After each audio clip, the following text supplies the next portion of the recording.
You're done with your Oreo? Yeah, done with my Oreo. Okay, good. Do we really know what happened? The brother did. The brother, that's what I thought too. I mean, that seems like kind of obvious. Hey, do you want to talk about death? Yeah. I mean, Murdery thingy. Okay. Are we starting now? We are starting! Yay! Happy Wednesday morning. Good morning, crusty crew. Good morning, Vietnam! Thank you. I've never seen that movie.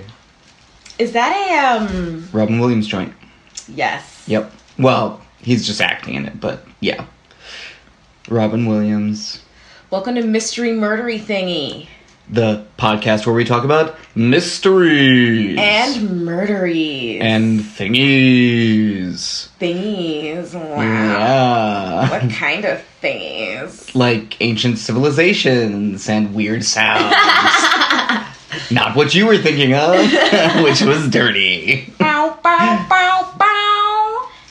This is like actually kind of a noisy chair. Baby. Okay, I'll stop moving. Okay. Don't move at all. You said you wanted to go first, so I'll ask you, is it a mystery? Is it a murdery? Or is it a thingy? It's a murdery. It's all, well, it's a, I feel like you want to say it's all thingy. three every week. It's a thingy. Okay. I mean, all of them are mysteries. Like, that's True. like the core concept. That's the criteria. The core criterion. But I think this is a thingy. The sine qua non, if you will. I'm excited to talk about it because at first I was like, okay, like, this is kind of cool. But I wasn't like, holy shit, this is so cool. And then I started doing research and I was like, holy shit, this is so cool. Nice. So I'm going to talk about the bog bodies. Nice. So it's a very like kind of creepy thing. I think they're pretty. Does that sound weird? No. They have like a certain beauty to them because they're preserved so perfectly. So basically what the bog bodies are, they are human corpses found in bogs, and most of them have been found, they're found in peat bogs. Right. And I was like, what is peat? Peat is used for fuel and PEAT, right? and some other stuff. I have it in here later. Okay. Yes, PEAT. Mm-hmm. Peat bogs. And they're mostly found in Northern Europe. So like Denmark, Germany, England, Ireland, and the Netherlands are like some hot spots for the bog bodies. So most of them were found, or the majority, there's hundreds of them. But the majority have been found when using radiocarbon dating, were put there during the Iron Age, around 500 BC to the year 100. So if you don't know how time works, it counts backwards. It's confusing. It's like a genuinely confusing thing. Before Common Era, you're counting up as you go back. Yes. After Common Era, you're counting up as you go forward. Yes. It's so around 600 year period. So like I said, they're extremely well preserved. Not all of them, but the specific ones I'm going to talk about are very well preserved. There are like the more, the better preserved ones with flesh, and then there's ones where the bones are really well preserved, and there are, it's science things have to do with how that works, and I'll talk about that briefly as well as I can understand it. Right. So when I say by well preserved, I mean the organs are intact. Sometimes the stomach contents can be found. Hair, skin is there, nails are there. So we know a lot. We can find out a lot about them. So each of them has kind of like a story and gives us a personal insight into history. So these were like 4,000 to 5,000. These are like thousands of year old, bodies, and it's like kind of crazy to like get an inside look at how people lived back then and why they were killed and why they were put in a bog. Right. So those are the kind of central questions here. Like I said, they're found to mostly date back to the Iron Age period. And there are some ones that are more studied than others, such as the Tulland Man, the Haraldskjör, how did I say that? Haraldskjör. Woman, Grabal Man, Windaby Girl, Lindau Man, Clonakavan Man, and Old Krogan Man. I'm going to talk about a couple of those in details. But anyway, they found that there wasn't, it wasn't like one type of person found. It was all different types of people. It was rich people, poor people, adults have been found, children have been found. It's all, there's no discrimination when it comes to that. Because I was like, maybe it's like a suicide spot or like they just throw outcasts in there. But there's like, they have found people of high status in there. Which is what I actually assumed was that it was for people of high status. That it was like a way of like preserving the most honored, kind of members of the society. Yeah. But it seems like it's not that either. It's not anything, really. Yeah, so a lot of them are found naked or barely clothed. And if they are found clothed, the clothing is still intact, which is kind of crazy. Yeah. So what's curious about the bog bodies, besides the fact that they're showing up and they're so well preserved, is that lots of them have signs of being violently killed. Like, serious violence. Stabbed, bludgeoned, hanged, strangled. A lot of them were deemed to be human sacrifices. This could have been a tomb, a burial place. It was also thought to be a place to execute criminals. And so really, there's all kinds of possibilities, and the ones I'm going to talk about a lot of them were, the main one I'm going to talk about were ritual sacrifices, and that's the Tulland Man. The Tulland Man is the one who has been the most studied. He's the one that's been looked at the closest and for the most years, and he's among the most of the well-preserved bog bodies. So here's how this works. Here's the science. Teach us. I know, right? Professor. I hate chemistry. Yeah, I hate it so much. I didn't really like chemistry either. I got a C- in both my chemistry classes in high school. I got an A. I still didn't like it. Oh, look at me. I'm Mario. I got an A. Thank you. You're welcome. Nerd. Okay. Ryu. Nerd alert. I will try my best. Okay. So they're preserved so well, basically because of the chemistry of the surrounding area, and the peat bogs themselves have unusual conditions. Conditions meaning there is a combination of highly acidic water, low temperatures, and lack of oxygen. That's what preserves them, as well as severely tans their skin. That's why they're so dark. Okay. More of a bronze color. So it's almost a natural tanning process. Yes, except pretty severe. Yeah. They're leather straps have been found. Leather's preserved. Like I said, clothing, hair is found. Skin is still intact, etc. It's crazy. So the acid in the water, called humic acid, or more simply bog acid, conserves the body similar to how fruits are pickled, right? So this environment, no oxygen, lots of acid, basically halts the organism's ability to start the decomposition progress. So it stops bacteria from growing. It stops things from decaying. Okay, that makes sense. The combination of these things.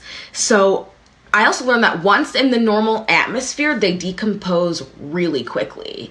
So preservation of them has been difficult, and over the years, parts of them have been lost and stuff. But you can still see them in a lot of museums. So mostly in England, I found. So many researchers have discovered that the conservation also required that those who are responsible, the murderers, the killers, that they placed the body in the bog during the winter or early spring when the water temperature is cold enough to preserve them. So like the safe zone, I think it's the same for food. It's like 40 degrees and like 140 degrees. And if it was, it needs to be 40 degrees or lower so the bacteria can't grow. Right.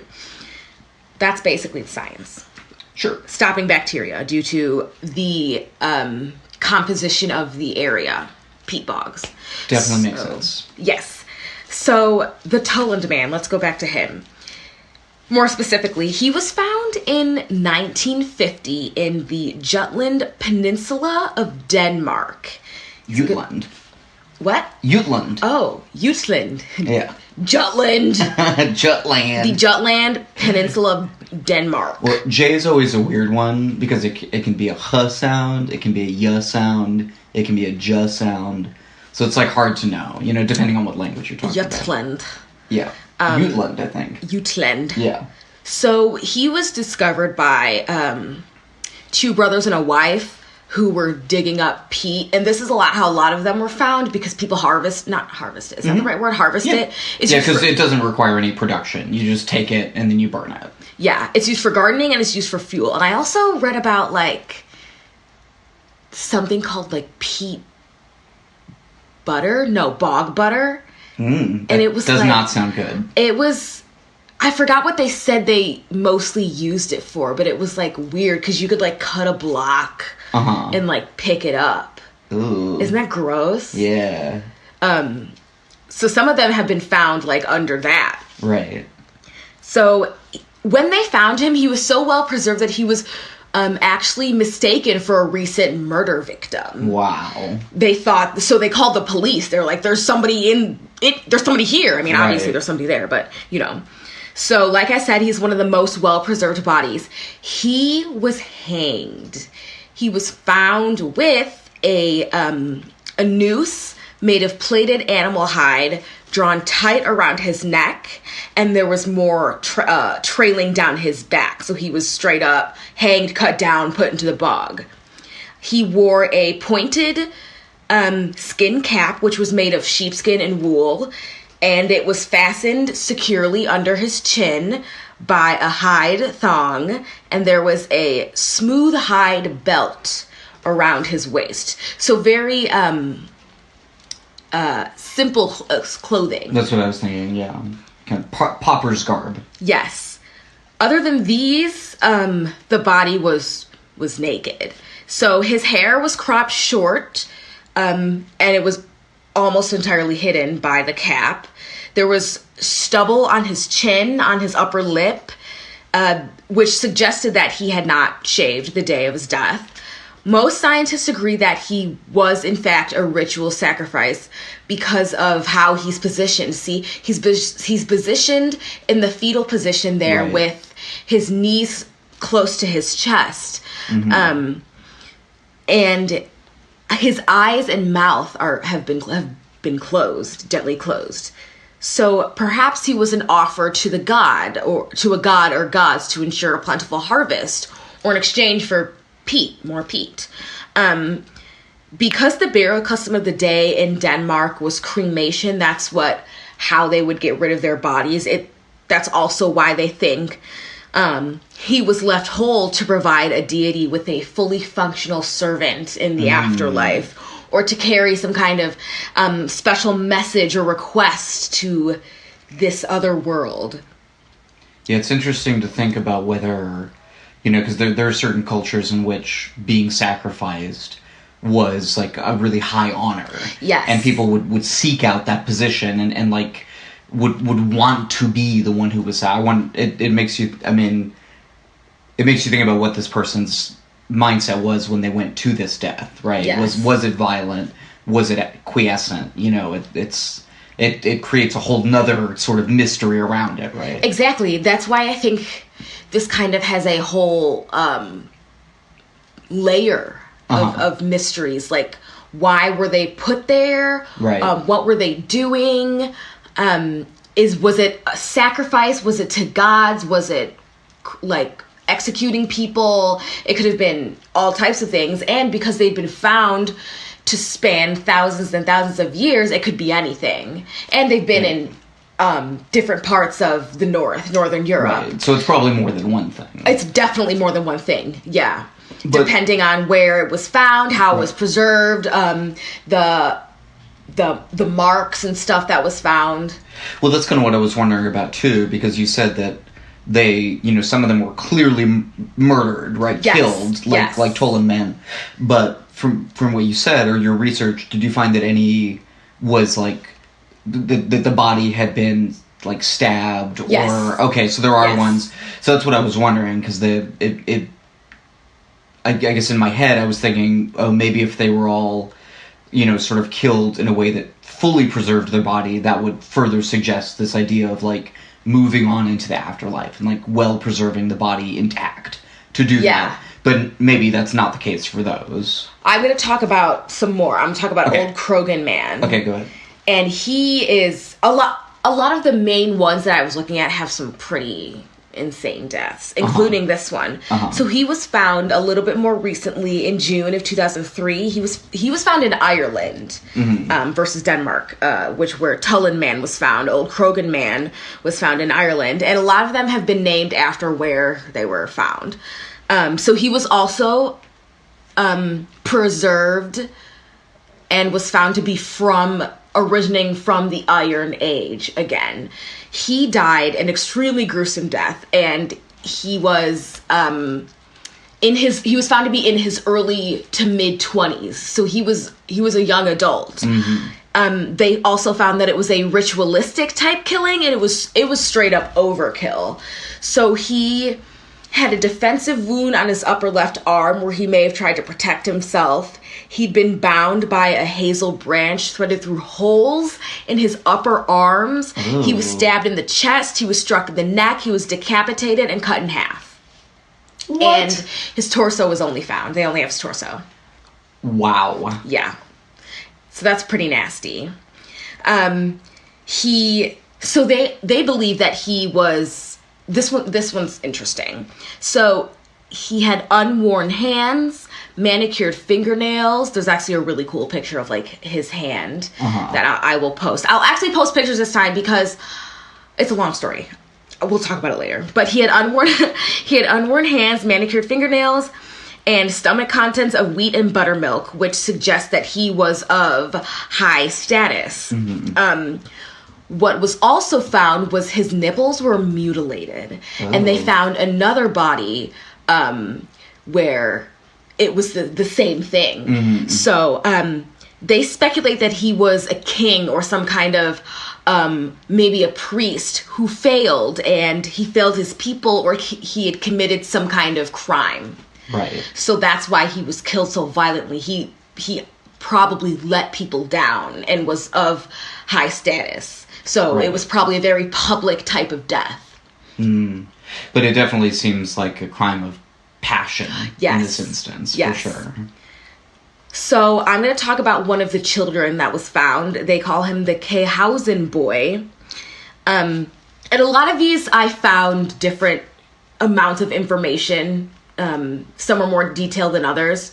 So he was discovered in 1922 and estimated to be about 7 to 8 years old. So he died from several stabbings in the throat. So he had stab wounds in his throat. There was also a cut on his arm showing self-defense. And his hands and feet were bound with a calfskin cape. X-rays revealed that the Kehausen boy suffered from an infected socket at the top of his femur, which would have made it difficult to walk. So he was disabled. He was lame, and he was probably blamed for it. Right. And you know how discriminatory people have been throughout the years on the handicapped, the disabled. They don't understand. Right. It's possible he had an accident or he was born that way. He was a kid, so it's more likely that he was born that way. And during the Iron Age, it's a popular belief that those who are disabled have like some kind of special power and they're evil, and so he also could have been killed for that reason. Right.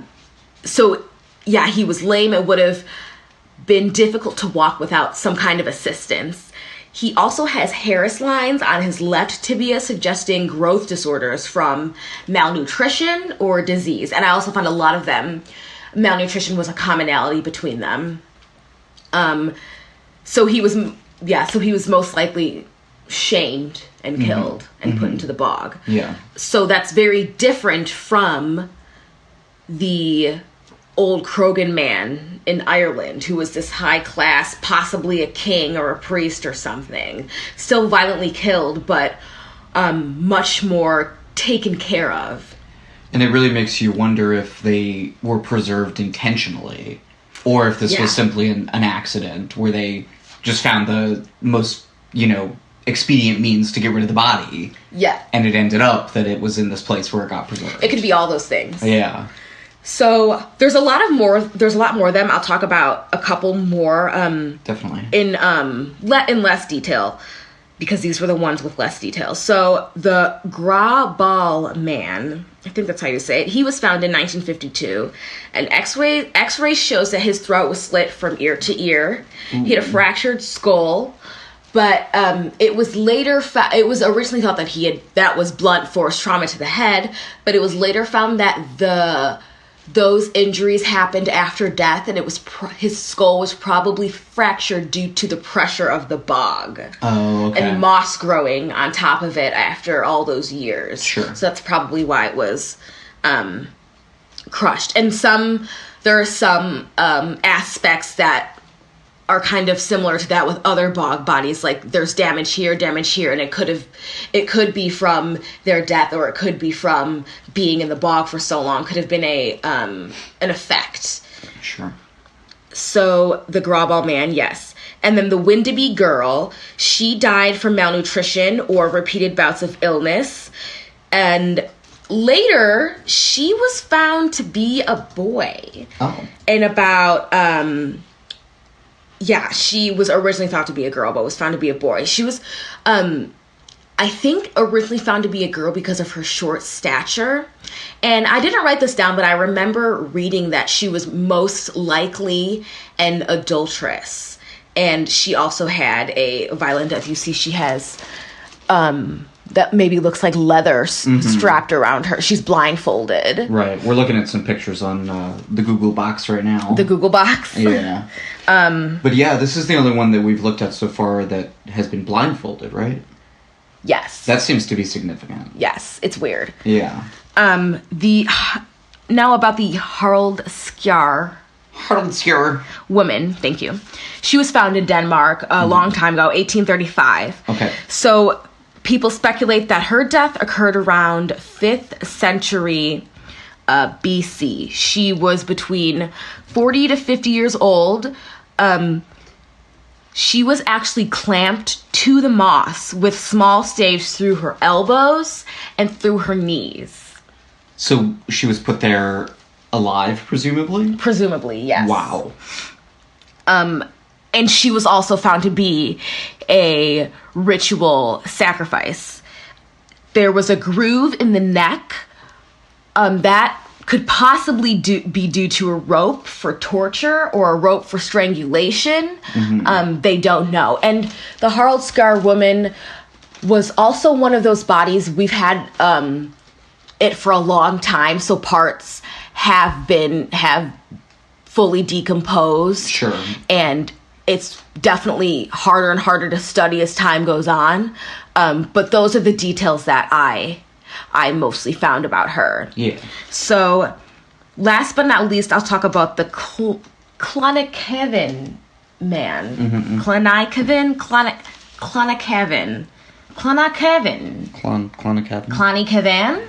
Any of those, all of them, none of them. I have no idea. It sounds like you're saying Clonopin, but I know that's not what you're saying. Clonakevin.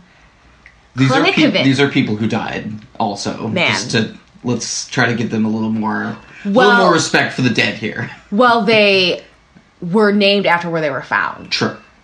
So it's I'm mispronouncing the area, not the actual name. You are correct. But you're correct as well. Right. So he was found in 2003 as well, and the Clonikaven man is the one who is most similar to the old Krogan man. He was of high status. And he was actually found 25 miles away from the old Krogan man, and they both had similar builds, which again leads to believe that they were in the same type of social status or time, lived in the same time frame. The torso and up were recovered because he was discovered by like a straight up like Pete Slicer machine. Oh shit. And so they like damaged the torso, or they like cut him in half. I think that's what I read, that he was cut in half. And that's what it looks like that in the photos too. Yeah, and they could only recover the torso up. Uh-huh. So his cause of death was blunt force trauma to the head. His skull had been split open, and it was most likely due to an axe. Okay. But yeah, like I said, there's all different types of bog bodies because of how they're preserved and in different ways and where they are. There's a lot of variation, and there's a lot of mystery and story that you can put with these bodies. I found the most information about the ones that obviously have been studied the most, like the Tulland man and the old Krogan man. And this was also another one of those things where sometimes the information was contradicting, but what was mostly consistent was the time they were found, where they were found, and when they were presumed alive. Some have different, or some I couldn't find causes of death at all, and sometimes I couldn't find where they were originally found at all. But my sources were obviously Wikipedia, the Wikipedia page for Bog Body, for the old Krogan man and Tulland man, and the Smithsonian magazine I like a lot. I've used it before a lot. And there was a really, really good article that I suggest everybody read by Joshua Levine called The Mystery of the Bog Bodies. And it's got a lot of really good information there. It talks about the main ones, the Grauble man, the Tulland man, Harold Scar woman, Windaby girl, Lindau man, and the reporter talks to, I don't remember her name, but an expert who had been studying them, and he was like in a museum, I think. So the Smithsonian Mag, archaeology.org, article by Jared A. Lobel and Samir S. Patel, and a Nautilus article by Kristen C. French. Cool. So, Bog bodies. Bog bodies. Yeah. Naturally mummified. Right. It's crazy. Mummified. Yeah, it is. And I bet there are a lot more out there yet to be found. Oh, for sure. Yeah. For sure. It also makes me think about whether there might be some people preserved in that way in, like, the Carolinas. Because there's like there's an area of North Carolina that's like basically a big peat bog. Oh, really? Yeah. I forget what that area is called, but I wonder if they'll ever find people preserved there as well. Did you see any that weren't? Well, yeah, I actually did. I came across some in North America. Yeah, actually, and it straight up says North Carolina. Oh, okay, interesting. So there are some. Peat Bog, North Carolina. Yeah.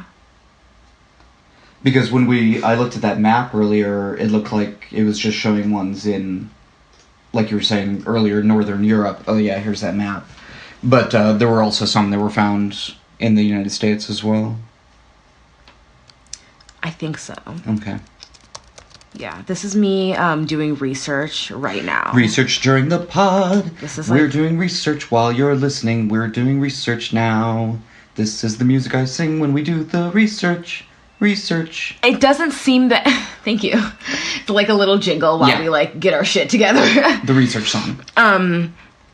It doesn't seem that there have been bodies found. Okay. But they do talk about them and trekking through them and how massive they are in North America. You know what I was just thinking about, too? That window in which the temperatures are low enough that the bodies would be well preserved would obviously be much shorter in North Carolina than in Northern Europe. Yes, so, in the South. Right, because it's the southern United States. So, yeah, maybe, perhaps that would not allow for the conditions that would allow for the, preservation of the bodies. But anyway, I'm sure we could speculate a lot more about it. Yes. And they also talk about how they're important for the earth and peat. How they should be conserved and don't fuck it up like we fucked up everything else in the world. Wetlands are important. Straight up ecocide. Okay. I'm gonna take a little break before I do mine. Okay, break over. Okay, Mario Silva. Okay, I am going... Mystery, murdery, or thingy. Murdery. Very, very murdery. Okay, so I am going to talk about the Freeway Phantom murders. Which is a straight up cold case. Yes, this is a frigid, freezing cold case, which has never been solved. So there were 6 murders of 6 black girls between the ages of 10 and 18. Oh, baby. Yeah, between April 1971 and September 1972. So all within a 17-month period. And there was actually a 10-month gap between the 5th and the 6th one. So the first 5 happened pretty rapidly. Like, they were found within weeks of each other. And we'll get into the specifics. This is also believed to be the first instance of a true serial killer in Washington, D.C. So this was something that the police said they had never seen before. Huh. Well, then I guess... I mean, it makes sense that it's not solved, number one, because they're the victims. They're black girls. Right, so this is, an example of the so-called... lesser dead. Right, lesser dead phenomenon, where the status of the victims, basically, the perceived status of the victims in the eyes of the investigators determines the amount of investigative power and time and energy that's put in, and therefore is, directly related to the ability to actually solve the crime itself. Emphasis on eyes of the investigators. Right. Not, we don't believe that bullshit. Yeah, no, exactly, of course. And of course to their families and to some of the investigators, like, the one, sort of really hero detective in this story is a woman named Romaine Jenkins, who has been obsessed with this case ever since she started investigating it, and has been still constantly. She said that basically she's always thinking about this case ever since she retired 24 years ago. And she keeps 10 big boxes of case files in her house just so that she can kind of single-handedly continue this investigation on her own. And she says she's going to keep doing this, until her heart gives out. She's never going to stop, investigating this crime. Wow. Yeah. But it did, the investigation did officially close for the last time in 2009, when another detective named James Trainum finished up with his investigation with no positive conclusions.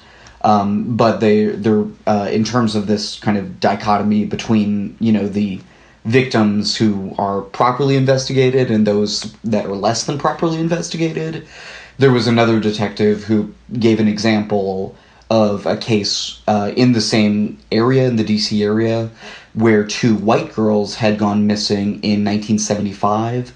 Their names were Catherine and Sheila Lyon, and their case was kept open continuously until 2015, and there was a guilty plea obtained in September of 2017.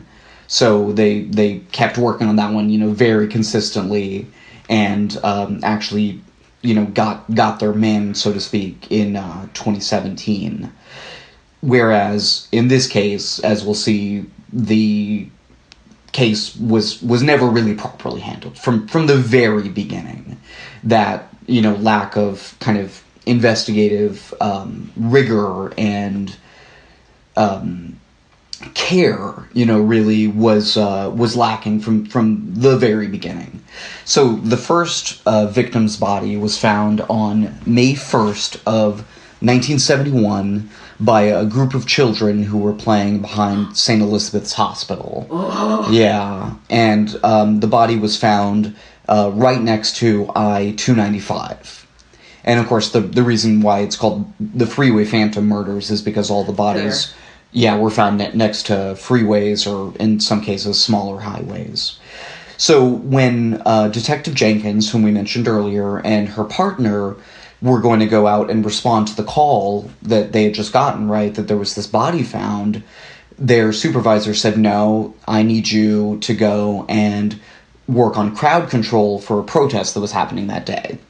Which struck Jenkins as very strange, right? The murder of a child would seem to be a more important matter than, a couple of more officers going to do crowd control. Mm-hmm.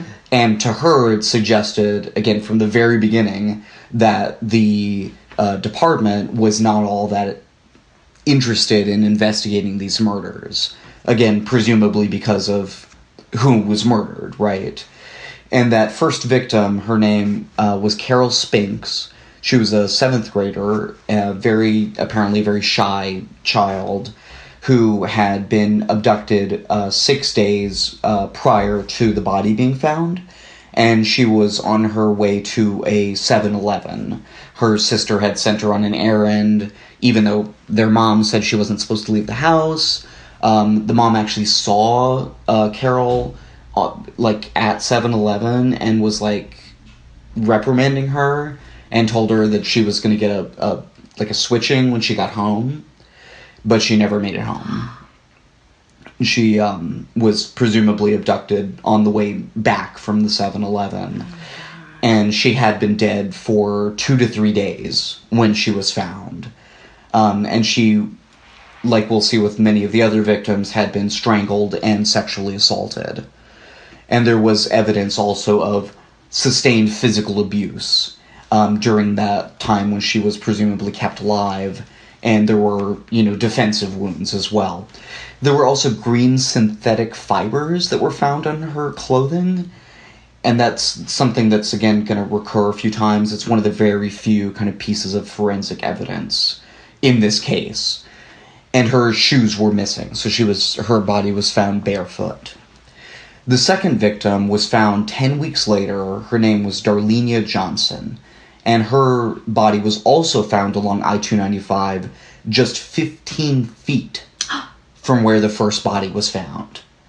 And this is why officers believe that the killer probably lived in this area. Yeah. Because they were found so close to one another, and then the subsequent victims, their bodies were dumped further away from this area, so they think that the killer may have been working in his home area, which is fairly common amongst serial killers, and then perhaps got spooked by the idea that the neighbors may have seen him, or somebody who knows him may have seen something, and therefore expanded his territory out from that initial area. And there were actually 2 calls that were made to officers on that morning reporting a body being found. However, and this is really galling, when the officers went out to respond to that call, they simply drove by, radioed back 10-8, which means nothing to see here. What? They hadn't found anything. They just went about their business for the rest of the day. They didn't get out of the car and look? They did not actually get out of the car and look. Exactly. Clearly, they did not care, which, again, is fucking frustrating, right? You're the police. It doesn't matter who it is. A person is dead. You are supposed to go investigate. Again, not all police. I mean, Miss Jenkins, Officer Jenkins, Detective Jenkins, she did care. So I'm not trying to paint all officers in this respect, in this way, but clearly these officers did not care.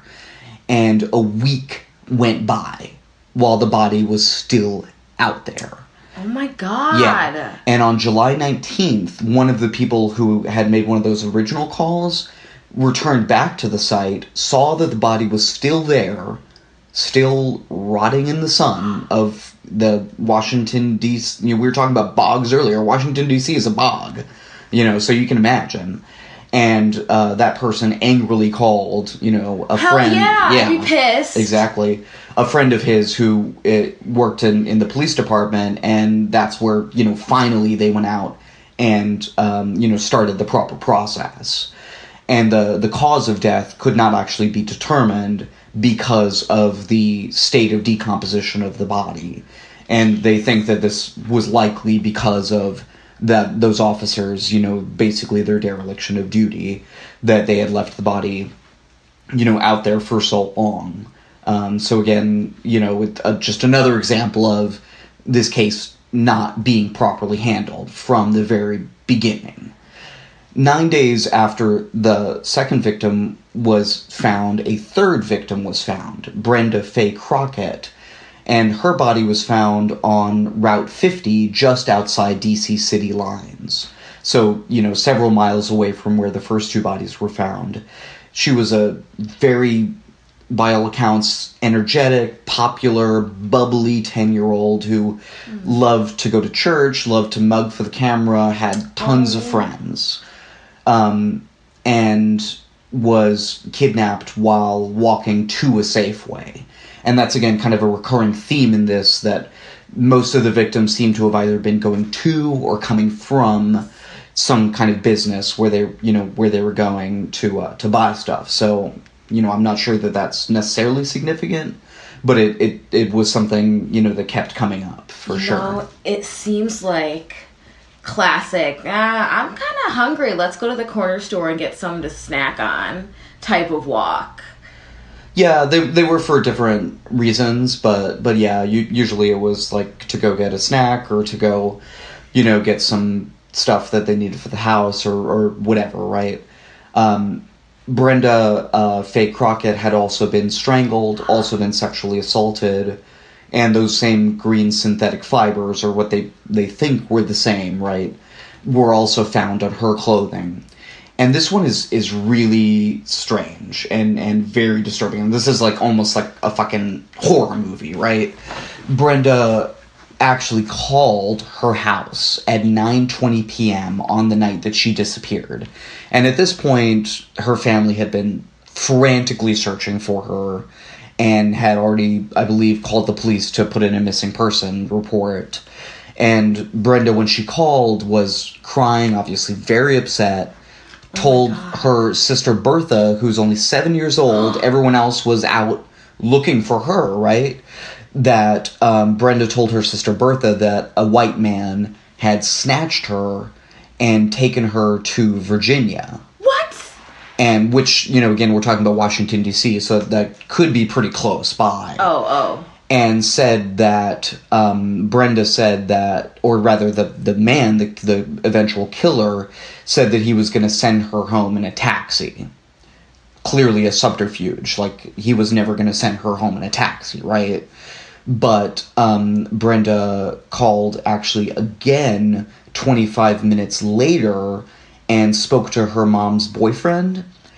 And Brenda asked if her mother had seen her, which didn't really make sense to the boyfriend, because he's like, well, if you're in Virginia, how could your mom have seen you?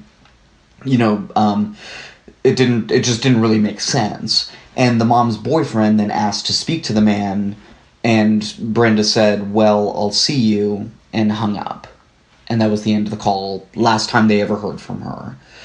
So, Detective Jenkins, theorizes that the killer may have wanted to ensure that the mother did not see Brenda being kidnapped. That's kind of what it sounds like. Yeah, so he may have had some, trepidation or some sense that he may have been spotted and wanted to, I guess, call and just make sure that that was not the case. Who knows what would have happened if the mom had seen her, or if they had told her, or who knows, right? But it's just a very, weird, disturbing, set of circumstances, obviously. And another weird thing, Brenda was also found barefoot. Her body was found barefoot, but her feet had been recently washed when her body was found. And they think maybe the killer did that to get rid of evidence, but it's not totally clear. And we've seen this before. There have been other serial killers who have killed children and their bodies have... I can't remember exactly who it was, but there was one where the nails had actually been clipped.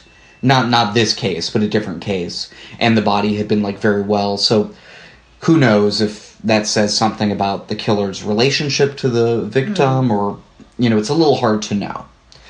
The fourth victim, named Nenomoshia Yates, if that's how you say that, I'm not sure, disappeared on October 1st, 1971. So we're now, you know, May 1st to October 1st, right? So it's been 6 months, or 5 months, I suppose, between the finding of the first victim and the fourth victim. So you got 4 victims in 5 months. So this is like, bodies are fucking racking up. And Ninomicia also was on her way back from a Safeway. And her body was actually found by a 16-year-old boy, and it was still warm. Yeah. So she had been killed and dumped, you know, within, who knows, you know, I don't know how long it takes a body to get cold, but I mean, probably an hour, maybe a couple hours. So, you know, this was like, very, you know, strange, that, yeah, and again, this is a little bit counter to the MO otherwise, because it seems like in other instances he had kept them for a while, and then the bodies, you know, had been found days and days later. In this instance, it seemed like everything happened very rapidly for some reason. Sounds like maybe he's escalating. And that could be as well, yeah. Perhaps in this instance, the killer didn't have, the patience, or, you know, they lost control in some sense, perhaps. Things started to spin out of control, and they just needed to get rid of the body.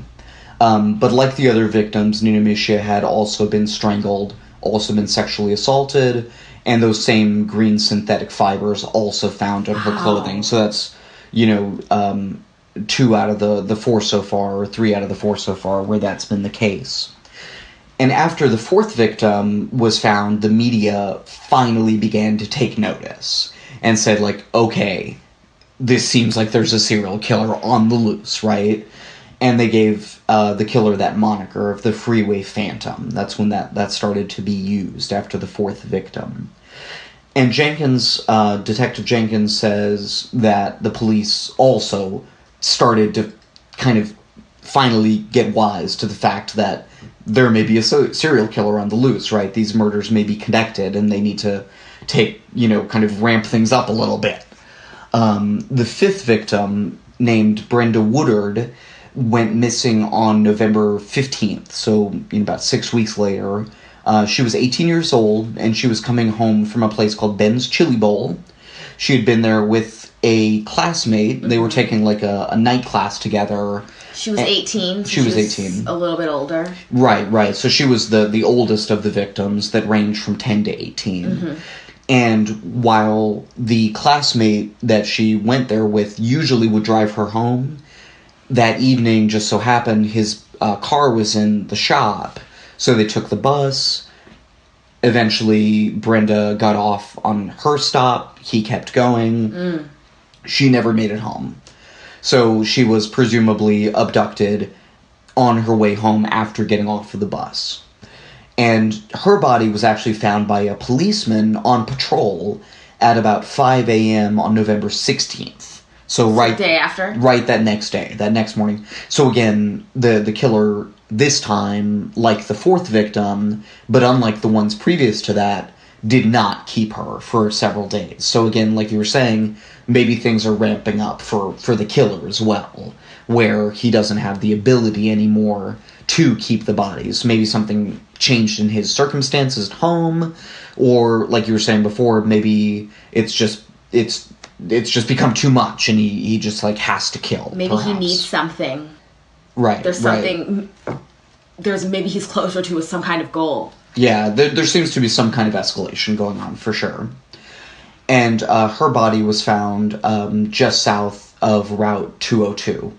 Also strangled, also sexually assaulted, but her body had been stabbed 4 times. So again, we're talking about escalation. That also would seem to reinforce that idea of an escalation occurring. And there were also defensive wounds found on her body. Particularly, like, her defensive wounds seemed to be more extensive than the previous victims. And this is another very strange kind of horror movie-esque aspect of this one, that a very strange note was found in Brenda's pocket. And it said, quote, "This is tantamount to my insensitivity," and that's how it's spelled, "to people, especially women. I will admit the others when you catch me if you can. Freeway Phantom." That's fucked Close up. quote. Yeah. So clearly, and we've seen this, with the Zodiac and many other serial killers, the killer now is taunting the police, is trying to get some kind of a rise or an interaction between the investigators. And maybe at this point, and this could perhaps also explain why these bodies are found more quickly, maybe at this point the killer wants to be found. Which is another aspect of serial killers' psychology sometimes, where they want to, maybe even unconsciously, have their crimes stopped. Like, in some portion of their mind, they understand that what they're doing is wrong and that they need to stop, but they can't. Because it's some kind of compulsion or mental illness. So that's maybe the goal that he was working towards. Perhaps. And I think it's interesting you said even unconsciously. Right, exactly. Because there could be a real, psychotic break, or there could be, just a total detachment from reality, but then some portion of the mind that's still, like, vaguely aware of that. It's all very speculative, but, perhaps. And it's theorized that Brenda may have known the killer because that note was actually in her handwriting. So it seemed like the killer had made her, like the previous victim who had to call, maybe made her write out the note because it was in her handwriting. And they're saying that it also didn't show signs of great distress. Like, the writing itself was clear. There was proper punctuation, proper spelling, except for that one word, and proper, capitalization and everything. So clearly she was not in that distressed of a mindset when she wrote it out. Although, I mean, from what it says, I don't know how you could take it any other way. So it's just very strange. No one really knows what's going on with that note. And then, like I mentioned at the outset, there was actually 10 months between the 5th and the 6th victims that we know of. And again, who knows what was going on with the killer at that point. Yeah. A lot of times when serial killers start, they will have a large break between the first and second victims. That's pretty common, because they've kind of satisfied this urge that they had to kill, and it's sort of sated for a time, and usually you see the killings become more rapid as time goes on. But this seems to be sort of a different way of going, unless there were other victims that we just don't know about. Well, maybe it took 5 people for him to, like, satisfy his urge. It's disgusting. Yeah, that could be too. Mindset. Right, exactly. So, in September 6th, 1972, the 6th victim, Diane Williams, who was 17 at the time, was found by a trucker along I-295. He had pulled off. Same freeway, yeah. Yeah, exactly the same freeway that the first couple of victims had been found on. And that is the point at which the connected killings seem to have stopped. So there were no more bodies that were found that matched the MO. And since the bodies that had been found, the 6 victims that had been found, some of them had been taken over state lines, the FBI got involved at that point. And Detective Jenkins actually had a lot of praise for the work of the FBI Whereas, you know, she pointed out that the local departments, the multiple local departments that handled these cases, were very sorely lacking, including, and again, we've seen this in many, many instances, bad coordination between, you know, which they theorized also may have been a reason why the killer started moving into different areas. Because maybe he knew, because it's just kind of a generally known thing, that police departments don't talk to each other very well, don't coordinate very well. The 70s, yeah. Well, yeah, during the 70s. I mean, it's all sort of changed since 9/11, and now there's, like, so much of a focus on sharing of information and that sort of thing. But, yeah, definitely back then that was not at all the case. So the FBI, they followed many, many leads. They interviewed hundreds of people. They actually used sodium pentothal on one suspect, so-called truth serum, but that ended up just clearing that person. They didn't find the killer that way. Is that stuff real, or is it bull? I think it is real. I'm not totally sure, actually, but I think it's mostly real.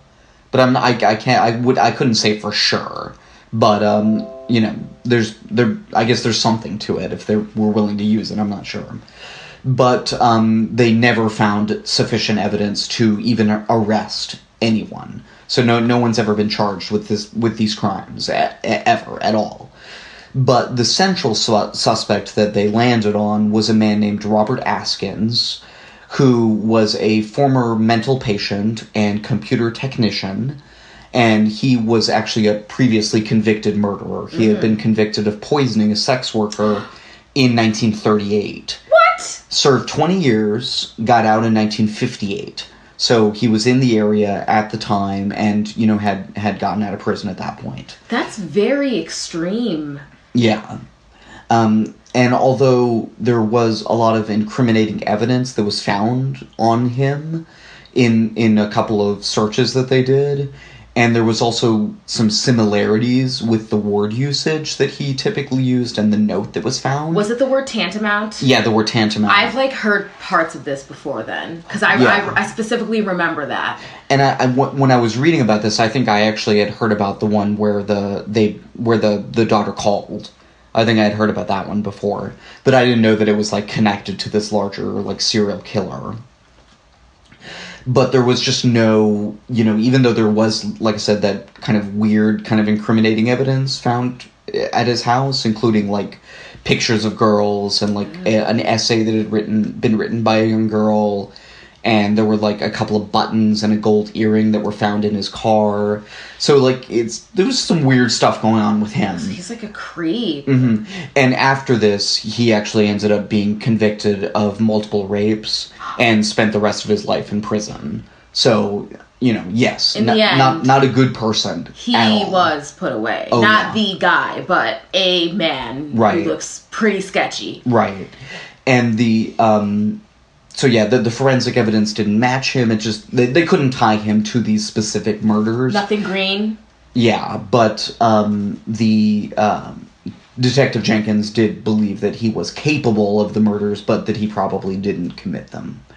The other main theory is that the killer was connected to the so-called Green Vega gang. That was a gang of youths that drove around in a Chevrolet Vega, a green Chevrolet Vega, kidnapping and sexually assaulting young women in D.C. This was about 5 years before these crimes. And there was, you know, information about them, you know, obviously was known. These people had been, you know, convicted previously, so they spoke with them, and the Green Vega gang members did give info about the murders and, like, said that the killer was connected to them, but all the information that they gave was in press reports. There was like nothing that they said that they couldn't have known just from reading it in the newspapers, and there were things that the police had withheld from the papers that they did not know, including the specifics on that note. So it appears that they didn't actually have anything to do with it. So, you know, like we were talking about before, there was just a lack of progress at this point. The case just really went cold almost from the outset. But that only, spurred Detective Jenkins to become more obsessed with the case as the years went on. And she personally reopened the case in 1987 when she went to go work for the U.S. Attorney's Office. And she looked at old investigative materials, like the notebooks that the detectives had kept at the time. And she also looked at FBI files. Because the files from the local departments were mainly lost. Apparently it was common practice back then for detectives who were working on a case to bring the case files home with them and just keep them, store them at home. So that's where I think a lot of these case files went missing over time. Good. Yeah, not a good practice, I don't think. We can see now, right? So she also revisited the crime scenes. She re-interviewed witnesses. She went back and tried to do all the work from scratch. She also requested the missing person file. And another weird coincidence, or a weird coincidence rather, it was actually delivered by the sister of one of the victims, who was working at the police department at that point. Oh. Yeah, so one of the victim's sisters was the clerk who actually brought her the missing person file for her. Oh my gosh. Well, I don't know if it was, I think it was actually for her own sister. Yeah. So again, I'm sure that, gave Detective Jenkins, if anything, more impetus, right, to search for what had really happened. And she also learned more about the more weird phone calls, apparently from the killer to the mother of one of the victims, taunting her and saying, I killed your daughter and stuff like that. Which, again, we've seen in other serial killer cases where in various forms, killer will taunt the victim's families. Yeah. In addition to the police and the media. And Detective Jenkins wanted to have the DNA testing done because now in the 80s, there was DNA testing. Yeah. In the 70s, there was no DNA testing. But the evidence that she had access to at that point was just not well preserved enough to have DNA. They just didn't store it in the proper way. I mean, I guess you could say at that point in the 70s they didn't know because there was no DNA testing, but it's a tricky situation. Yeah, it's also maybe emblematic of just this general disarray and lack of care that it seems was kind of inherent or maybe endemic to the department at that point. So,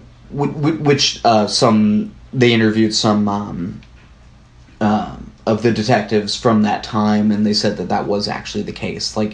There was an instance where Detective Jenkins opened up a file room, and the files were just spread all over the place. Oh my god! Just thrown everywhere. And there was another detective they interviewed who said, "Yeah, that sounds about right." that was kind of how things went at that point. Oh my god! One hopes things are better now. Well, yeah. Presumably. I guess that's the thing. You learn. Right. Hopefully. So, in terms of the DNA testing, there was kind of invigorated hope in 2009 that the DNA that was extant, so there was some semen that was preserved well enough from the sixth victim, Diane Williams, to be tested, which I guess Detective Jenkins didn't have access to in the 80s. So they sent that sample to the FBI first, but it just sat there for months and months and months. Nothing happened. So the FBI then sent it back to the Maryland Chief Medical Examiner, and it's just not at all clear what happened to it after that. What? Yeah. That could have been it, right there. I know. There was an anonymous source at the ME's office that told this website called Ivan Reports that trying to find the info on the DNA sample, quote, would lead you to a dead end, close quote. So, doesn't seem like that's ever going to happen. That's messed up. Yeah, and that was in 2013 or something. So, there were years between when it was first given to them to that point, and there have been many years from that point to now, and I didn't find anything else out about it. So presumably it's been lost or whatever. No one really knows. But certainly the lack of resolution in this case, for all these, 5 decades going on now, has led to a lot of bad outcomes, despair, disarray for the lives of the families of the victims. They have not forgotten, and this has not stopped impacting them. And, naturally, as people tend to do in these instances, some of them blame themselves, like the sister, like we were talking about earlier, who sent one of the victims to 7-Eleven to go get stuff, even though they weren't supposed to leave the house or whatever. Clearly, it's irrational. Like, they're not to blame. None of these people is to blame except for the killer. But it is a very human thing. Like, I think we see that almost whenever someone dies, if it's not from like old age or natural causes, some other person is there, kind of blaming themselves. And it's very tragic, but it's very human, and I think speaks to this sense in all of us that there must be some reason, right? There has to be some, even if it's me, even if it's that I was wrong and I was to blame, somehow that's more comforting than just it happened and there's no reason. And, I think maybe that's part of where that's coming from. That's a lot harder to swallow. Right. Exactly. And Detective Jenkins, is understandably as well fearful that once she's gone, once these family members are gone, that these crimes will be forgotten. That this is not a well-known, this is not the Zodiac Killer, this is not Son of Sam, but this is just as horrific, just as historic. 6 children dying in about a year and a half.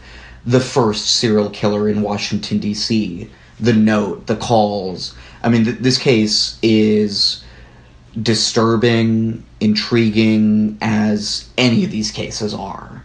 But it does not get the same play, right? So, our little piece of the internet, we're talking about it, that's not much, right? Yeah. But hopefully, and that's part of the one main article that I got my information from the Washington Post by Cheryl W. Thompson. That was kind of part of her point too, that the part of the story here is that it's not more of a story, right? Yeah. And that it should be. Yes. And that now that we kind of realize that these kind of things happened where, because of who the victims were, the cases got underplayed. Now we can go back and we can give them the proper amount of respect and due and care that they should have gotten initially. Yeah. This sparks kind of anger in me. And it really hits home because, like, these victims look like you. Exactly. Or your sister. Like, these are people that any of us could have known.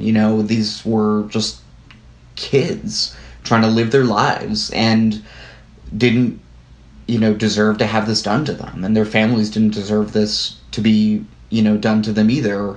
And it had a huge impact on that community.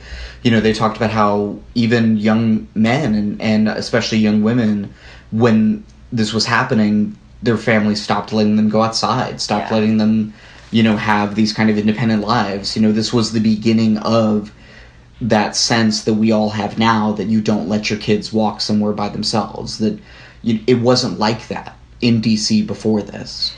This person took the innocence of an entire community. Similarly, this reminds me of Atlanta Monster. Yeah.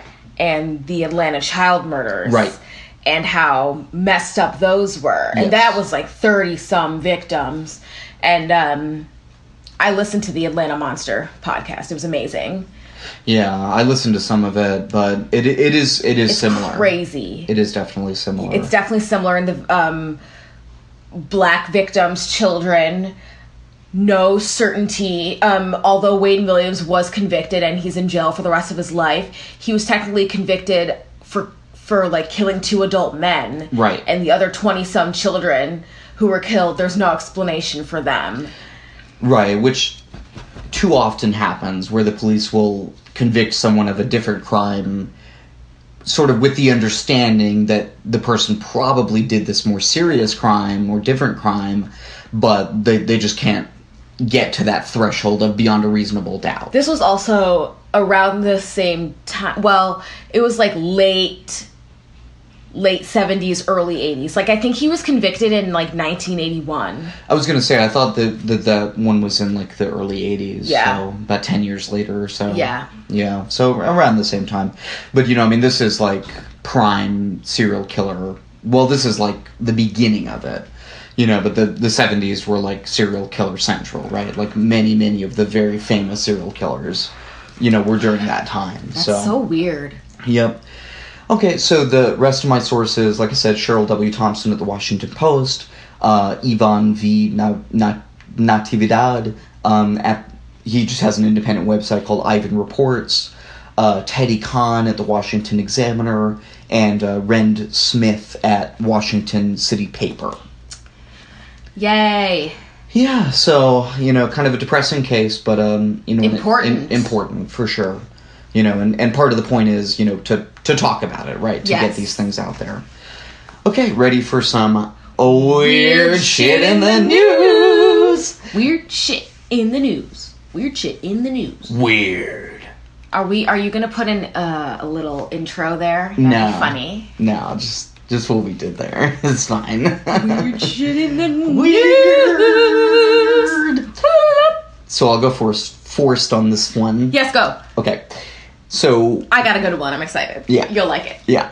Okay, so mine, it's from a HuffPost article, and the headline, and this is also filed under weird news, so it's weird news, because they said it on the website. Officially weird. The headline is, Military Report. UFOs may have attempted rendezvous with giant undersea object. Dun dun dun. So, there's a video, and you may have seen videos like this where it's like from a military plane and they're showing, some just strange kind of silhouetted object and you don't know what the hell it is. So this happened in 2004, and it involves what they call the Tic Tac UFO, because it looks kind of like a Tic Tac. And it's an object that was moving extremely quickly through the sky in a way that they could not understand how it was doing this. And apparently it went very rapidly from approximately 60,000 feet down to approximately 50 feet in a matter of seconds. Like in the air? Like in the air. So at one point it was almost on the ground? Right. Well, over the water, because this is over the water.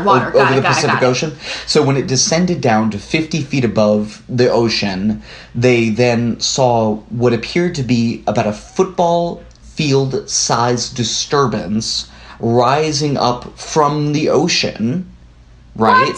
So it seems like there was another very large object under the water, and then there was this big object over the water. It seemed like they were kind of meeting up. A little bit of a... checkpoint. Tete-a-tete UFO. And they... so the many weird things about this, right? But one of the weirdest is that there was a submarine in the area that was doing all their sophisticated whatchamacallits to see what was there. Doing submarine things. Doing the submarine-y thingies. As you do. Right. They didn't see anything. Didn't show up on radar. Didn't show up on sonar. Didn't show up on nothing. They usually looked like there was nothing there, except they could see there's something there. Now, they never actually saw the object in the water, but they saw the shape of it. They saw the disturbance that it was making. And when the Tic Tac UFO then flew off, the water was clear, and there was no disturbance. They didn't see anything. Why didn't they chase it? I'm just kidding. Who knows? I thought it was going pretty fast, so... Yeah, it was going very fast. So, one former military intelligence official said, quote, "My personal belief is that there is very compelling evidence that we may not be alone. I think there's no question about it. I mean... UFOs and aliens is one of those things that I hardcore believe in. It freaks me out. We'll get into that someday, I think. Right. I mean, life on other worlds is an almost certainty. It's just it would be almost a statistical impossibility for there not to be other life somewhere in the universe, right? It's almost stupid to think that there wouldn't be. But this is further evidence, like you're saying, that maybe they actually have visited the Earth back in 2004. Who knows? So many. Maybe they were There's really... so many different cases. You know, maybe they were really into Jason Mraz. You know, and they just wanted to come... who was popular in 2004? Oh, I don't know. Maybe they were really into Britney Spears. They just wanted to see a concert. You know, come down to Earth. She went that far. 2004. She went interstellar. Right, exactly. Doesn't she do like a space slave kind of thing? I don't remember. I think so. They're probably into that. The aliens. They're freaks. Those aliens are so weird. Oh my gosh. Okay, so for my weird shit in the news, it's about Snoop Dogg. I don't know if I was scared that you heard about this, but Snoop Dogg talks about he raps gin and juice. Talks about gin and juice all the time in his raps. And so at a Bottle Rock Napa Valley Music Festival on May 26th, he broke the Guinness World Record for the largest Paradise cocktail. The largest gin and juice. It's pretty great. Wow. So it contained 180 bottles of gin, 154 bottles of apricot brandy, and 38 jugs of orange juice. Wow. Then he topped it off with a massive drinking straw, a pink parasol, and a garnish of pineapple and melon on a sword. It weighed in at more than 132 gallons, and according to Guinness, officially cementing Snoop's place in gin and juice history. You finally did something to make your name in history, Snoop. Yep. And that's from a Time article by Megan McCluskey. Wow, that's pretty funny. Oh yeah, that HuffPost article is by Ed Mazza. Okay, so I was gonna do a good shit in the news as well. Yay! This is yay! Oh, I saw this. I know, right? So you may have seen there have been a few stories out there about this guy. So the headline is, and this is from a BBC article: South African world's oldest man wants to stop smoking. And I like to think that the sub-headline should be, it's never too late. That's not there, but I feel like it should be. So, Mr. Freddie Blom may be the oldest person alive right now. The Guinness Book of World Records, speaking of them, is still determining that. But he has an actual... a birth certificate from South Africa. He's from South Africa that verifies that he was born on May 8th, 1904. What? Yeah. So he is 114 years old. He does not look 114. He looks good. Like, he looks like he's, 80. Black don't crack. It's insane. People did not believe that he was 114. They were like, you're not you no possible way. His birth certificate says he's 114. And apparently that's good enough for most people. So he is in perfect health, even though he smokes every day. And the only thing that's wrong with him, his legs have started to go a little bit. But otherwise, he's exactly the same as he was 30 years ago when he stopped working. He worked on a farm for pretty much his whole life, from the time he was a teenager until he retired in his 80s. He apparently didn't really know much about the outside world or anything. He's illiterate, just focused on, doing his work and smoking his cigarettes. He said he doesn't watch TV. He just kind of sits on his porch and rolls him up some cigarettes, and he says he wants to stop. He's tried to stop, but it's just the urge is too strong. It seems like he's also made it a habit now. Yeah. That's not, I mean, well, obviously, but like, sitting on your porch and rolling cigarettes is what he does. Right. So it's harder to quit when it's just seems to be one of the main things that you do. Exactly. In general. Right. The other main thing that he does is to host local people, regional politicians who come and just wish him well, just want to talk to the 114-year-old man. And he says he really appreciates that. You know, he appreciates that people care. Yeah, just a cool story. You know, it seemed like a really, really interesting guy. Like I was saying earlier, he was just, like, very unaware of the outside world. Apparently he says, like, apartheid government, not apartheid government. He really didn't know the difference. Like, he and, like, the other laborers, they were kept in, like, such a sort of information, you know, poor environment that they were just like, yeah, we just do our work and we go home, and, like, who's the government? I don't know. Like, it doesn't really matter to me. So I thought that was pretty interesting. But, yeah. That's, Mr. Freddie Bloom. That's a good one. I like him. I know. He seems cool. I want to hang out with him. Okay. Alrighty then. I think we're done. Yeah. Yes.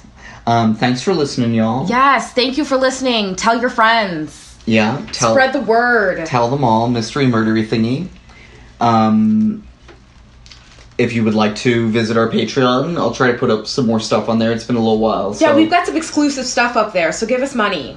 That would be great. We like money. Your money, sure, could be great for us. And obviously, you know, it's optional. Completely optional. Pod's always going to be free, but, you know, we'd appreciate a little bit of that something. A little bit of something. You know, for our troubles here, you know. Yeah, we're in Mario's house right now. We are currently in the podcasting office. Yes. So to speak. Yes. It is a little bit warm because we turned off the fan so that it wouldn't disturb you. So if you appreciate that, you know. Why don't you email us some questions if you want, comments. Mystery Murdery thingy. Tell us how great we are. Tell us how horrible we are. Rate on iTunes. Yeah. Say whatever you want there. You Follow know. us on Instagram, Mystery Murdery thingy. Instagram. All the bullshits. Yeah. Anything else? No. Okay. Good job by you. Okay. When are you gonna stop? I realized I didn't do it the last couple. Okay. Bye. Bye.